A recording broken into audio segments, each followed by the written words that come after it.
Hello বন্ধুরা, গ্রামের রান্না পিয়ালির সঙ্গে সকলকে স্বাগত জানাচ্ছি। আজকে কাঁচকলা দিয়ে দুর্দান্ত একটা রেসিপি শেয়ার করব। ভিডিওটা স্কিপ করবো না, প্রথম থেকে শেষ পর্যন্ত দেখার অনুরোধ রইল। আর কাঁচকলাটা এইভাবে রান্না করলে দুর্দান্ত লাগবে। আজকে আমি মটর ডাল নিয়েছি, মটর ডাল দিয়ে কাঁচকলা রান্না করব। তাহলে কীভাবে করবো চলো দেখে নেওয়া যাক। ভিডিওটা স্কিপ করবে না, আজকে কিন্তু দুর্দান্ত হতে চলেছে। প্রথমে ছোলার ডালটা আমি ভিজিয়ে নেব, মানে 3-4 বার পরিষ্কার জল দিয়ে ধুয়ে ডালটা আমি ভিজিয়ে নেব। এভাবে ভিজিয়ে ডালটা আমি কমপক্ষে 30 থেকে 40 মিনিট রেখে দেবো। এর মধ্যে কাঁচকলাটা আমি তৈরি করে নেব। এবার এখানে 3টে কাঁচকলা নিয়েছি। কাঁচকলাটা তোমরা প্রয়োজন মতো নিয়ে নেবে। কাঁচকলার গুণাগুণ ঠিক রেখে আজকে কাঁচকলাটা রান্না করব। প্রথমে কাঁচকলার সামনে ও পেছনে একটু একটু করে কেটে বাদ দিয়ে দিলাম। এবার একটা পিলার নিয়েছি, পিলার দিয়ে কাঁচকলার ছোকাটা খুব বেশি ডিপ করে কিন্তু কাটবো না। আর কাঁচকলার গুণাগুণ কিন্তু পরিপূর্ণ আজকে রাখবো। অনেকে কাঁচকলা সেদ্ধ করে রান্না করো, কিন্তু আজকে আমি সেদ্ধ করব না। এইভাবে একবার রান্না করে দেখতে পারো, খেতে কিন্তু দুর্দান্ত লাগবে। আর এইভাবে রান্না করে কেউ যদি একবার খায়, যে কোনো নিরামিষ দিন এই রান্নাটি কিন্তু বারবার করতে ইচ্ছে করবে। এখানে দেখো কাঁচকলাটা ভালো করে পরিষ্কার করে নিয়েছি। এবার আমি জল দিয়ে ধুয়ে নিলাম। এইভাবে সব কটা কাঁচকলা আমি এইভাবে আগে কেটে জলের মধ্যে ভিজিয়ে রাখবো। এরপর একটা গ্রেটার নিয়েছি, এই গ্রেটারের সাহায্যে কাঁচকলাটা গ্রেট করে নেব। যতটা পারবে তোমরা মিহি গ্রেট করে নেবে। এখানে কাঁচকলাগুলো সব কটা গ্রেট করে নিয়েছি। এবার এর মধ্যে দেখো এইভাবে রাখলে কাঁচকলাটা কিন্তু কালো হয়ে যাবে, তাই সামান্য একটু হলুদ নিয়ে নিলাম। হলুদটা কাঁচকলার সাথে ভালো করে মাখিয়ে নেব। এইভাবে কাঁচকলাটা যদি আমি 10 থেকে 20 মিনিট রাখি, কাঁচকলাটা কিন্তু একটুও কালো হবে না। এবার কাঁচকলাটা এক সাইডে এইভাবে একটুখানি রেখে দিলাম। 40 মিনিট পর ডালটা নিয়ে এসেছে, ডালটা একদম কিন্তু ভিজে গিয়েছে। এবার জল ছাড়িয়ে আমি নিয়ে নেব। এর মধ্যে কিন্তু একটুও জল দেবো না, জল ছাড়া ডালটা বেটে নেব। তোমরা যদি মিক্সচারে বাটো তাহলে অবশ্যই চেষ্টা করবে কিন্তু যে জল না দিয়ে বাটার জন্য। জল দিলে খুব পাতলা হয়ে যাবে। আর ডালটা কিন্তু একদম মিহি বাটবো না, একটু দানা দানাভাবে ডালটা বেটে নেবো। দানা দানাভাবে ডালটা বাটলে খেতে কিন্তু দুর্দান্ত লাগবে। এখানে কথা বলতে বলতে ডালটা বাটা হয়ে গিয়েছে। এবার একটা বাটির মধ্যে আমি তুলে নিলাম। এখন এই ডালের মধ্যে এই কাঁচকলা কুচিটা নিয়ে নেব। আর এইভাবে হলুদ দিয়ে মেখে রাখাতে এই কাঁচকলাটা কিন্তু একটু কালো হয়নি। দেখো কাঁচকলার গুণগুণ কিন্তু সম্পূর্ণই থাকবে। এবার এই কাঁচকলাটা আমি ডালের মধ্যে নিয়ে নিলাম। এর সাথে আমি 4টে লঙ্কা কুচি নিয়েছি। তোমরা ঝাল যেরকম খাবে সেই হিসাবেই কিন্তু লঙ্কা কুচিটা নেবে। যেহেতু আজকে নিরামিষ রান্না করছে তাই কিন্তু পেঁয়াজ দেবো না। এর সাথে 1 চামচ জিরে ও ধনিয়ার গুঁড়ো দিয়ে দিলাম। স্বাদ অনুযায়ী লবণ নিলাম। আর আন্দাজ মতো মানে 1/2 চামচেরও কম একটু হলুদ দিয়ে দিলাম। এর সাথে সামান্য একটু গরম মশলা নিয়েছি। এবার সব কিছু একসাথে ভালো করে মিক্স করে নেব। আমি হাত দিয়ে মেখে নিচ্ছি, তোমরা তোমাদের সুবিধা মতো কিন্তু মেখে নিও। কিন্তু আমার মনে হচ্ছে এটা হাত দিয়ে মাখতেই বেশি সুবিধা হবে। আর একটা কথা, তোমাদের এই জায়গায় যদি ডাল বাটাটা পাতলা হয় তাহলে এর মধ্যে একটুখানি বেসন দিয়ে দিতে পারো। যেহেতু আমি জল ছাড়া ডালটা বেটে নিয়েছি তাই এই জায়গায় আমার বেসন লাগবে না।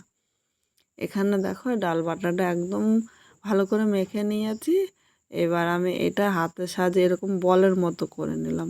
এরকম বলের মতো করে নিলে কিন্তু আমার অল্প সময়ের মধ্যে এটা রান্না করতে পারবো। আর এভাবে করে নিলে ভাজার সময় খুব সুবিধা হবে। উনানে একটা কড়াই বসিয়ে দিয়েছি, কড়াইয়ের মধ্যে আমি সর্ষের তেল নিলাম। প্রথমে কিন্তু তেলটা ভালো করে গরম করে নিতে হবে, নাহলে বড়াটা দিলে কড়াইয়ের নিচে দিয়ে লেগে যাবে। এখানে তেলটা ভালো করে গরম করে নিয়েছি। এবার একে একে যে আমি গোলাগুলো করে মানে ডালের বড়াগুলো করে রেখেছিলাম এর মধ্যে আমি দিয়ে দিলাম।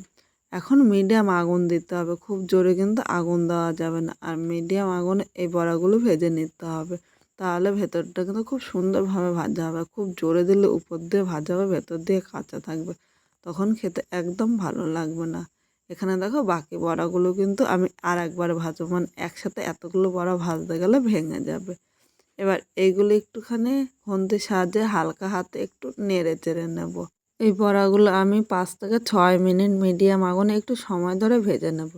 আর বড়াটা হালকা লাল করে ভাজতে ভাজতে একটা মশলা রেডি করে নেব। এখানে আমি 3 কোয়া আদা নিয়েছি, যেহেতু নিরামিষ রান্না করবো তাই আদাটা কিন্তু একটু বেশি নিয়েছি। এর সাথে পাকা লঙ্কা নিয়েছি, তোমরা পাকা লঙ্কার পরিবর্তে শুকনো লঙ্কাও নিতে পারো। তার সাথে আমি 1 চামচ জিরা নিয়েছি। এবার জিরা, আদা ও লঙ্কা আমি একসাথে বেটে নিচ্ছি। মশলাটা বাটা হয়ে গিয়েছে, এবার একটা বাটির মধ্যে আমি তুলে নিলাম। আর বাটার মশলার স্বাদে কিন্তু আলাদা হয়। এখানে মশলাটা বাটতে বাটতে দেখো বড়াগুলো কিন্তু লাল করে ভেজে নিয়েছি। এবার আমি তুলে নিলাম। একইভাবে কিন্তু সব বড়া আমি ভেজে নিয়েছি। আর এইভাবে বড়াটা ভেজে তোমরা কিন্তু ডালের সাথেও খেতে পারো। এইভাবে বড়াটা খেতেও কিন্তু দুর্দান্ত লাগবে। এদিকে কড়াইতে কিন্তু অনেকটাই তেল আছে, তাই আলাদা করে আমি তেল দেবো না। এখানে একটা শুকনো লঙ্কা সম্বাদ দিয়ে দিলাম আর একটা তেজপাতা আমি দিয়ে দিলাম। 2 সেকেন্ড ভেজে নেব। এবার এখানে আমি সামান্য একটু মিষ্টি দিলাম। তোমরা ভাবছো কেন চিনিটা দিলাম? চিনিটা দিলে মশলার কালারটা সুন্দর হবে। এবার যে মশলাটা মানে আদা লঙ্কা জিরাটা তৈরি করে রেখেছিলাম, মশলাটা নিয়ে নিলাম। বাটির গায়ে অনেকটাই মশলা লেগে আছে, তাই বাটিটা দিয়ে সামান্য জল দিয়ে দিলাম। এবার মশলাটা নেড়ে চেড়ে মিশিয়ে 3 থেকে 4 মিনিট কষিয়ে নেব, মানে যতক্ষণ মশলার থেকে কাঁচা গন্ধ না বেরোয়। এর মধ্যে মাঝারি সাইজে একটা টমেটো কুচি দিয়ে দিলাম। এর সাথে সামান্য একটু লবণ দিলাম। এবার সব মশলাগুলো নেড়ে চেড়ে মিশিয়ে নেব। এর মধ্যে মানে আন্দাজ মতো হলুদ দিয়ে দিলাম। এর সাথে 1/2 চামচ কাশ্মীরি লঙ্কার গুঁড়ো দিয়েছি। এটা কিন্তু কোনো ঝালের জন্য না, শুধুমাত্র কালারের জন্য দিয়েছি। এখন মশলাগুলো নেড়ে চেড়ে মিশিয়ে কষিয়ে নেব মশলার থেকে, ততক্ষণ কিন্তু কাঁচা গন্ধটা চলে যাবে আর মশলার সাথে টমেটোটা খুব সুন্দরভাবে মিশে যাবে। এখানে মশলাটা 4 মিনিট কষিয়ে নিয়েছি। মশলাটা কষানো হয়ে গিয়েছে আর মশলা থেকে কিন্তু তেলও ছেড়ে দিয়েছে। এবার এর মধ্যে একটু গরম জল দিয়ে দিলাম। অবশ্য তোমরা চেষ্টা করবে গরম জল দিতে। ঠান্ডা জল দিলে কিন্তু ঝোলটা খেতে একদম ভালো লাগবে না। গরম জল দিলে ঝোলটা তাড়াতাড়ি ফুটবে, ঝোলটা খেতেও কিন্তু খুব ভালো লাগবে। মশলার সাথে ভালো করে নেড়ে চেড়ে মিশিয়ে নিয়েছি। এবার ঝোলটা ফোটা পর্যন্ত অপেক্ষা করব। এবার এই জায়গায় সামান্য একটু লবণ দিলাম, কারণ একটু লবণটা কম হয়েছে। ঝোলের সাথে নেড়ে চেড়ে মিশিয়ে নিয়েছি। ঝোলটা ফুটে উঠেছে। এবার এর মধ্যে একে একে বড়াগুলো দিয়ে দিলাম। এখানে কিন্তু আমি খুব বেশি ঝোল দিইনি, কারণ বড়াগুলো আগের থেকে ভেজে নিয়েছি, তাই খুব বেশি ঝোলের প্রয়োজন নেই। মানে বড়ার মধ্যে যতটা রস ঢুকবে সেই অনুযায়ী কিন্তু আমি ঝোলটা দিয়ে দিয়েছি। সব বড়াগুলো দিয়ে দিলাম। আর কিছু বড়া আমি রেখে দিয়েছি, একটু ডালের সাথে এমনি খেতে কিন্তু দুর্দান্ত লাগে। এবার নেড়ে চেড়ে মিশিয়ে নিয়েছি। এখন আমি 2 থেকে 3 মিনিট ফুটিয়ে নেব। কাঁচকলার পুষ্টিগুণ ঠিক রেখে আজকে এই বড়ার ঝোলটা করলাম। কীরকম লাগলো তোমাদের কমেন্ট করে জানাতে কিন্তু ভুলো না।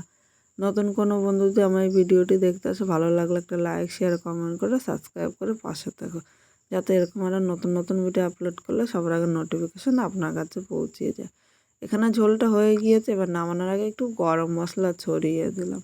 গরম মশলাটা এর সাথে নেড়ে চেড়ে মিশিয়ে নেব। আর এর থেকে বেশি কিন্তু ঝোলটা টানাবো না, তাহলে কিন্তু নামানোর পর আরেকটু ঝোল টেনে নেবে। এখন 1 মিনিট স্ট্যান্ডিং টাইমে রেখে দিলাম।